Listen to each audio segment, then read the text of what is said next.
Christ love India channel के सभी दर्शकों को प्रभु यीशु मसीह के पवित्र और जीवित नाम में जय मसीह की। परमेश्वर आपको आशीष दे और परमेश्वर की दया आपके परिवारों पर लगातार बनी रहे। मेरे प्रिय दोस्तों, परमेश्वर के वचनों को सुनने के लिए क्राइस्ट लव इंडिया चैनल देखने के लिए मैं आपका स्वागत करता हूं। दोस्तों, आज फिर से मैं बात करूंगा पश्चाताप के विषय में, रिपेंटेंस के विषय में। पिछले 4 वीडियोस में लगातार मैंने रिपेंटेंस की बात की है। रिपेंटेंस, पश्चाताप बहुत ही जरूरी विषय है। परमेश्वर के बेटे बेटियों में लगातार बात कर रहा हूं। प्रेरितों के काम 3 अध्याय के 19 आयत में लिखा है, इसलिए मन फिराओ और लौट आओ कि तुम्हारे पाप मिटाए जाएं, जिससे कि प्रभु के सम्मुख से तुम्हारे लिए विश्रांति के दिन आए। हालेलुया।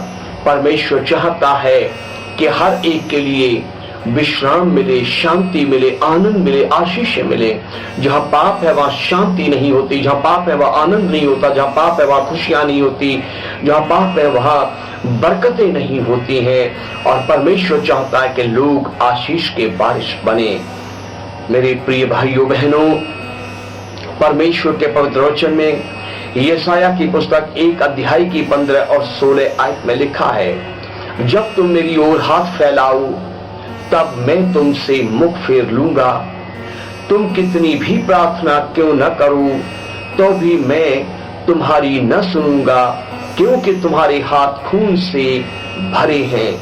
अपने को धोकर पवित्र करो, मेरी आंखों के सामने से अपने बुरे कामों को दूर करो और भविष्य में बुराई करना छोड़ दो।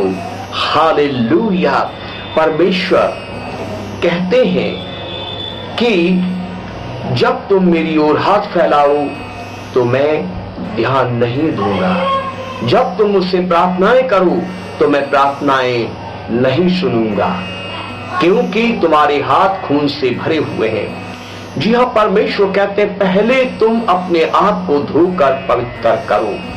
परमेश्वर कहते हैं पहले तुम अपने पापों से मन फिराओ, पहले तुम अपने पापों से पश्चाताप करो, तब मुझे पुकारो और मैं तुम्हारी सुनूंगा।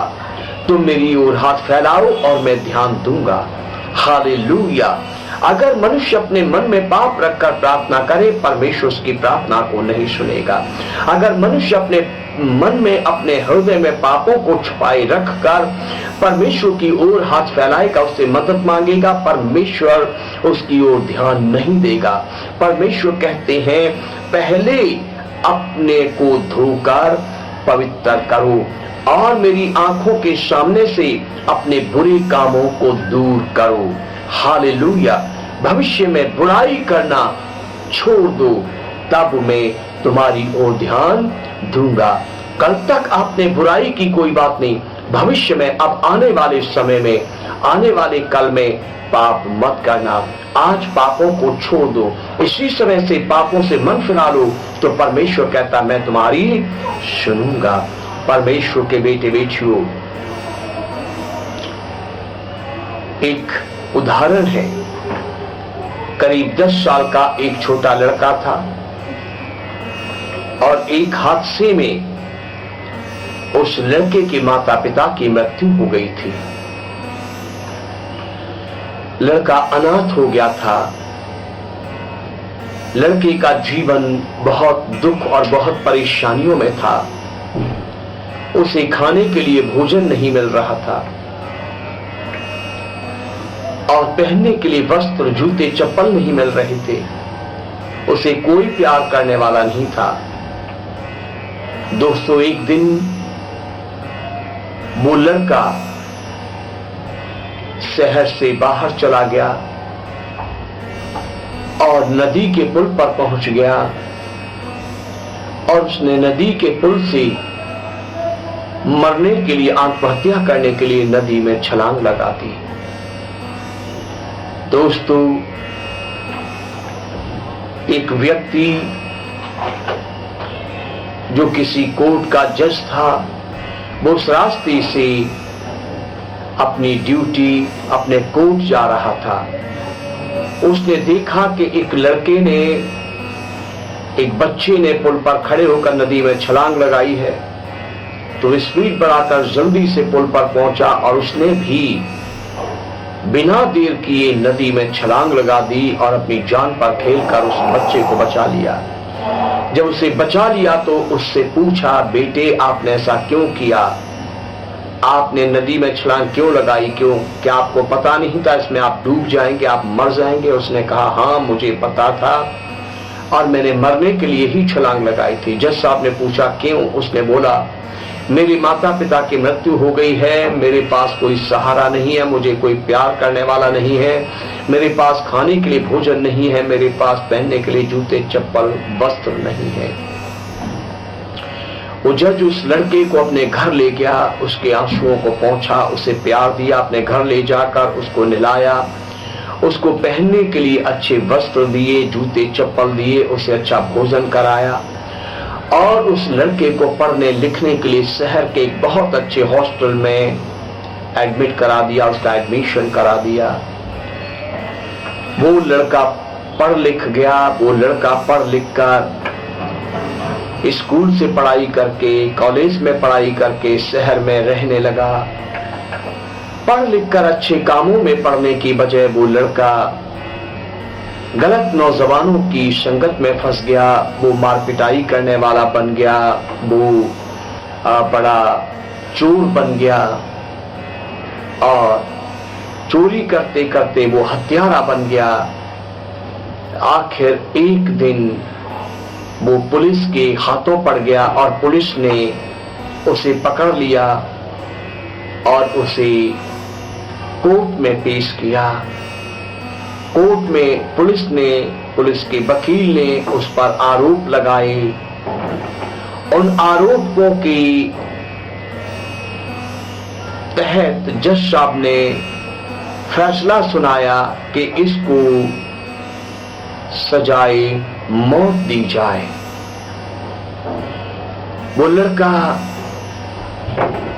जोर जोर से चिल्लाने लगा, जज साहब मुझे देखिए, जज साहब मुझे देखिए, आपने मुझे पहचाना नहीं, मैं वही लड़का हूं जिसे एक दिन आपने नदी में डूबने से बचाया था, मरने से बचाया था। मैं वही लड़का हूं जिसको आपने खाना खिलाया, जिसको आपने वस्त्र दिए, जिसको आपने स्कूल में कॉलेज में पढ़ने के लिए सारा खर्चा उठाया। जज साहब ने कहा, हाँ मेरे बेटे, मैं वही हूं, मैं पहचान गया तुझे, लेकिन उस समय जब तू मर रहा था मैं तुझे बचाने वाला बनकर तेरे जीवन में आया और आज मैं जज की कुर्सी पर बैठा हूं और आज मैं वही फैसला सुनाऊंगा जो फैसला तेरे कार्यों के अनुसार अदालत को तय करना चाहिए। तुझे मृत्यु दंड ही दिया जाएगा। और उस लड़की की एक न सुनी गई, पुलिस उसको पकड़कर ले गई। प्रिय दोस्तों, इसी प्रकार प्रभु यीशु मसीह एक दिन मसीहा बनकर इस दुनिया में आए। उन्होंने हम सबके बचाने के लिए अपनी जान दांव पर लगा दी, अपने प्राण कुर्बान कर दिए कि हम बचाए जाएं। लेकिन एक दिन आने वाला है जब यीशु जी जज साहब की कुर्सी पर बैठे होंगे और हम सबकी जीवन की किताबें खुलेंगी और उस दिन गुनहगार बख्शा न जाएगा। देखिए, पहला कुरिन्थियों 3 अध्याय की 16 और 17 आयत में लिखा है, क्या तुम नहीं जानते कि तुम परमेश्वर का मंदिर हो और परमेश्वर का आत्मा तुम में वास करता है? यदि कोई परमेश्वर के मंदिर को नाश करेगा तो परमेश्वर उसे नाश करेगा, क्योंकि परमेश्वर का मंदिर पवित्र है और वह तुम हो। हालेलुया। तुम परमेश्वर का मंदिर हो, तुम परमेश्वर के लिए पवित्र हो। परमेश्वर नहीं चाहता कि इस मंदिर को तुम गंदा करो, परमेश्वर नहीं चाहता कि इस मंदिर को तुम दागदार बनाओ, परमेश्वर नहीं चाहता कि इस मंदिर को तुम किसी प्रकार से कलंकित करो। परमेश्वर चाहता है कि इस मंदिर को पवित्र रखो, इस मंदिर को शुद्ध रखो, इस मंदिर से गंदगी को दूर रखो, ताकि पवित्र परमेश्वर इस आपके मन मंदिर में वास करे, पवित्र परमेश्वर की सामर्थ आपके साथ रहे, ताकि तुम दुख ना उठाओ। देखिए, परमेश्वर का वचन कहता है जो कोई इस मंदिर को खराब करेगा, इस मंदिर को नाश करेगा, वो परमेश्वर के द्वारा नाश किया जाएगा। आप परमेश्वर के मंदिर हैं।